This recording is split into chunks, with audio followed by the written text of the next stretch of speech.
আজ আমি তোমাদের সাথে সিমুইয়ের মোহিনী পায়েস রেসিপিটি শেয়ার করব। সিমুইয়ের পায়েস তো বাড়িতে সবাই করে থাকো, তাই একবার এইভাবে বানিয়ে দেখো, খেতে দারুণ লাগবে। চলো তাহলে রেসিপিটি শুরু করা যাক। সিমুইয়ের মোহিনী পায়েস বানানোর জন্য সবার প্রথমে দুধটাকে জাল দিয়ে নেব। তার জন্য একটা কড়াইতে 1 কেজি দুধ দিয়ে দিচ্ছি। আর এখানে আমি 500 গ্রাম করে 2টো প্যাকেট দুধ ব্যবহার করছি।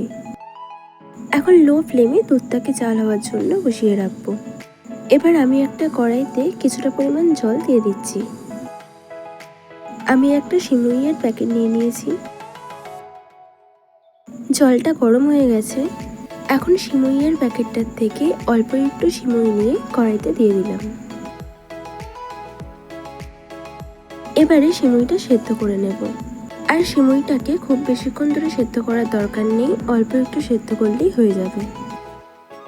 হাই ফ্লেমে 2 মিনিট ধরে সিমুইটাকে সেদ্ধ করে নিয়েছি। এবার গ্যাসের ফ্লেমটা অফ করে দিয়ে সিমুইটা নামিয়ে নেব। সিমুইটাকে জল থেকে ছড়িয়ে নিয়ে ঠান্ডা করে নিয়েছি। এবার হাত দিয়ে সিমুইটাকে ভালো করে মেখে নেব। এরমভাবে চটকে চটকে সিমুইটাকে খুব ভালো করে মেখে নিতে হবে। সিমুইটাকে ভালো করে মেখে নিয়েছি। এবার এর মধ্যে দিয়ে দিচ্ছি 25 গ্রাম গ্রেট করা খোয়া ক্ষীর। আবারও খোয়া ক্ষীরের সাথে সিমুইটা ভালো করে মেখে নিতে হবে।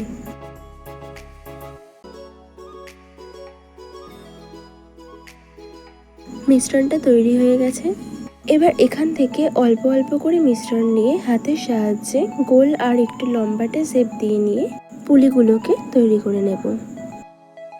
আরেকটাও করে দেখিয়ে দিচ্ছি।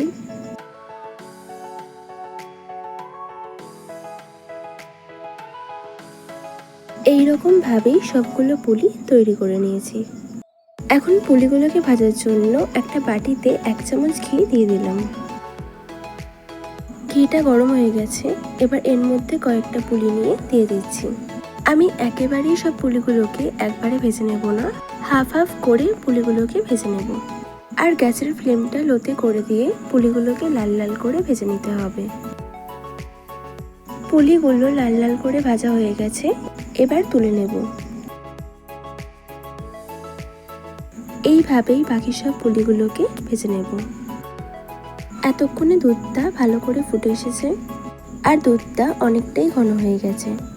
এবার বাকি যেই সিমুইটুকু ছিল সেটা দুধের মধ্যে দিয়ে দিলাম। এবার মিডিয়াম ফ্লেমে রেখে দুধ আর সিমুইটাকে নেড়ে চেড়ে আরও ঘন করে নিতে হবে। দুধটা অনেকটা ঘন হয়ে গেছে। এবার এই কাপের 1 কাপের থেকে একটু কম চিনি দিয়ে দিলাম। তোমরা যেই পরিমাণে মিষ্টিটা খেতে চাও ঠিক সেই রকম পরিমাণেই চিনিটা দিও। আবারও খুব ভালো করে মিশিয়ে নিচ্ছি। চিনিটা দেওয়ার পর 2 মিনিটের মতো নেড়েচেড়ে নিয়ে ভেজে রাখা সমস্ত পুলিগুলো দিয়ে দিলাম। এবার গ্যাসের ফ্লেমটাকে অফ করে দিতে হবে আর পুলিগুলোকে পায়েসের সাথে খুব ভালো করে মিশিয়ে নিতে হবে। সিমুইয়ের মোহিনী পায়েস তৈরি হয়ে গেছে। পায়েসের এই রেসিপিটি তোমাদের ভালো লাগলে ভিডিওতে একটা লাইক কমেন্ট করে দিও। আর এই রকম আরও ভিডিও পাওয়ার জন্য আমার ইউটিউব চ্যানেলটি সাবস্ক্রাইব অবশ্যই করে নিও।